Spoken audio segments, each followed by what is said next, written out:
Assalamualaikum warahmatullahi wabarakatuh. Halo Sobat Cap Kampung, kembali lagi di channel Cap Kampung 86, channelnya anak kampung. Dalam video kali ini saya ingin membagikan informasi bagaimana cara membudidayakan ikan pleti.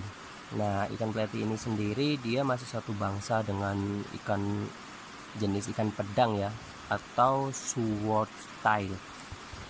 Jadi ikan ini termasuk dalam kategori ikan yang tahan banting ya, walaupun sebenarnya nggak perlu dibanting. Sama halnya seperti ikan moli, ikan ini cukup kuat, namun mereka tidak begitu agresif ya. Ada beberapa banyak pilihan warna untuk ikan ini sendiri, jadi tiap kali mereka beranak itu anaknya beda-beda guys warnanya. Dan tanpa perlu khawatir tidak diakui sebagai anak dari bapaknya. Untuk ikan ini sendiri rasio jantan dan betina dalam tangki atau dalam kolam biasanya satu jantan dibandingkan 2 atau 3 betina guys. Jadi dia boleh poligami ya guys ya. Jadi satu ekor betina biasanya menghasilkan sekitar 20-50 ekor anak. Wah, cukup banyak ya. Andai aja manusia sekali beranak seperti itu. Karena ikan pleti ini adalah jenis ikan yang melahirkan, jadi dia nggak bertelur ya guys ya. Ikan ini langsung melahirkan, jadi kayak jenis ikan mamalia ya, tapi nggak menyusui guys. Tapi ukuran mereka sedikit lebih kecil dibandingkan ikan moli guys. Jadi kalau ikan moli itu dia ukurannya lebih besar, tapi kalau untuk ikan pleti sendiri itu ukurannya dia kecil-kecil. Nah,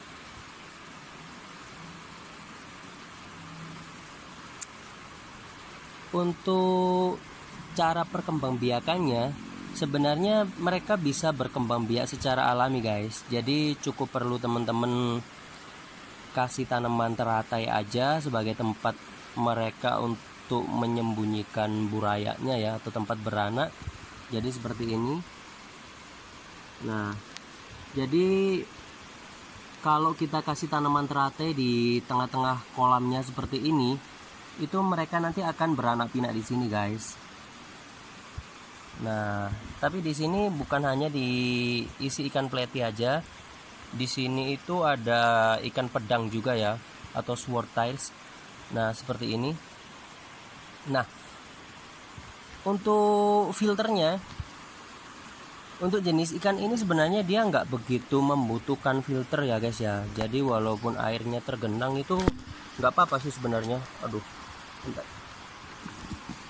Ini tempatnya agak sempit guys. Nah, jadi seperti ini.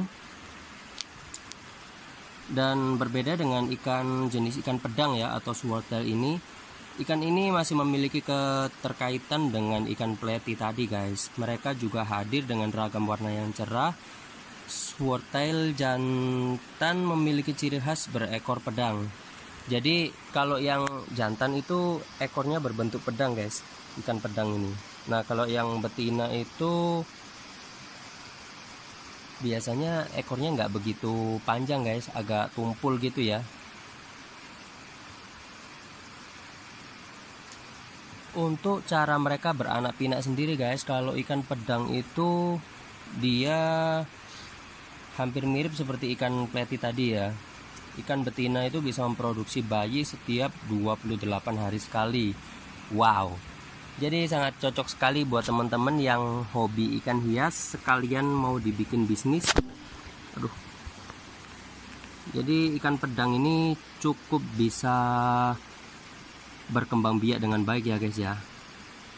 Baiklah, kita akan lihat bagian bawah. Di bawah pohon teratai ini banyak sekali guys, anakannya itu kecil-kecil banget ya. Jadi mungkin ukurannya hanya setengah senti atau 1 senti. Ini kalau makin di zoom makin ngeblur ini. Nah, ini anakannya semua guys. Jadi anakannya itu disembunyikan di sini. Nah, seperti ini. Ya, inilah bedanya anak ikan ya guys ya. Walaupun baru dilahirkan, mereka langsung bisa cari makan sendiri. Nah, seperti ini guys. Wah, ini sayangnya pas pengambilan gambarnya pas siang hari guys, jadi nggak begitu kelihatan karena silau. Oke, kita coba ambil dari sebelah sini. Nah, Di sini terdapat kurang lebih 100 ekor lebih guys.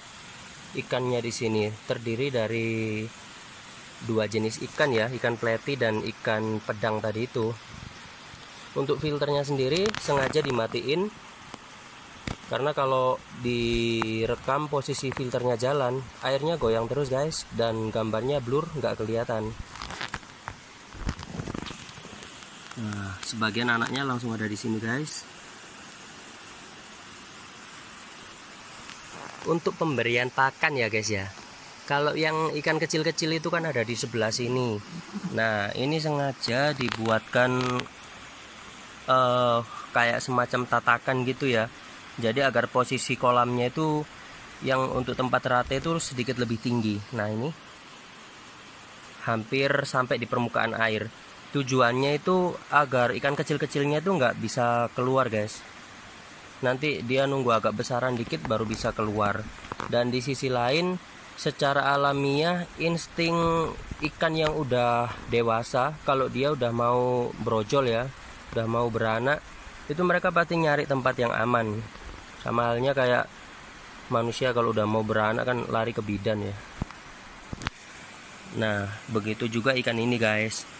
Di sisi lain, kalau anak-anaknya dia ada di sini tuh, dia lebih aman guys. Jadi nggak khawatir dijadikan sarapan sama ikan-ikan dewasa yang lain. Terus di sisi lain guys, kalau ikan kecil-kecil itu ada di sini, enaknya tuh teman-teman nggak perlu melakukan pemindahan. Nah, beda lagi kalau misalkan teman-teman benar-benar serius gitu ya, mau bikin istilahnya itu kayak peternakan ikan pleti gitu ya, atau peternakan ikan pedang gitu. Jadi teman-teman kan harus melakukan pemindahan tuh, anak-anaknya dipindahin ke tempat lain agar bisa ngasih makan ya. Untuk anakan ikan sendiri, atau kita sebut burayanya ya, burayanya itu dikasih makan bisa pakai cacing sutra guys, bukan sutra kain ya. Bisa cacing sutra atau cacing yang biasa hidup di parit-parit di pinggir-pinggir jalan itu guys. Ada cacingnya itu, apa ya istilahnya, kayak cacing parasit itu. Itu menu sarapan yang paling enak guys untuk ikan-ikan kecil ini.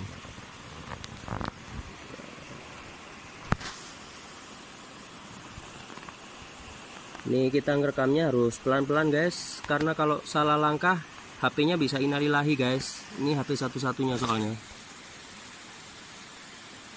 Nah itu guys, coba lihat betapa kecilnya ukuran ikan ini guys. Ini kalau dia keluar dari sarangnya sini, itu bisa dimangsa sama ikan-ikan besar yang lainnya guys.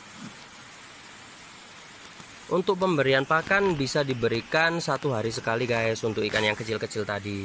Kalau ikan yang udah besar-besar sih terserah ya, mau dikasih berapapun kayaknya mereka doyan makan semua. Nah, dan ikan ini nggak begitu penakut guys. Dan di sisi lain, kalau misalkan teman-teman punya ikan ini, walaupun jarang-jarang dikasih makan tuh nggak apa-apa. Karena coba teman-teman perhatikan ini. Nah, dia itu hobi banget makan kayak lumut-lumut yang ada di tepi-tepinya kolam gitu guys. Nah, seperti ini.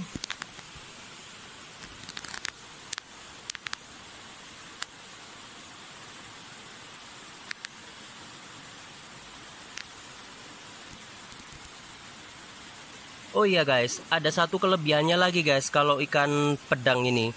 Ikan pedang itu, jadi kalau misalkan teman-teman itu setelah habis mengawinkan ikan pedang dengan pedang betina, gimana sih? Jadi ini loh, kalau ikan pedang yang jantan itu udah habis mengawini pedang betina, itu walaupun dipisahkan, itu mereka nggak perlu kawin-kawin lagi guys. Nah, tahu nggak kenapa? Karena ikan ikan pedang yang betina itu dia mampu menyimpan menyimpan spermanya yang jantan itu di ovum mereka sampai berhari-hari guys. Damn! Gimana sih? Jadi ini loh, kalau ikan pedang yang jantan itu udah habis mengawini pedang betina, itu walaupun dipisahkan, itu mereka nggak perlu kawin-kawin lagi guys. Nah, tahu nggak kenapa? Karena ikan sorry. ikan pedang yang betina itu dia mampu menyimpan menyimpan spermanya yang jantan itu di ovum mereka sampai berhari-hari guys. Jadi bisa sampai 3-4 kali beranak itu tanpa jantan dia bisa guys. Kayak gitu. Udah sampai di sini dulu reviewnya guys. Nanti kita review lagi di next video berikutnya tentang 10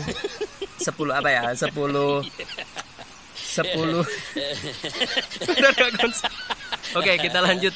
Nanti di next video selanjutnya kita akan review 10 ide bisnis budidaya ikan hias di air tawar.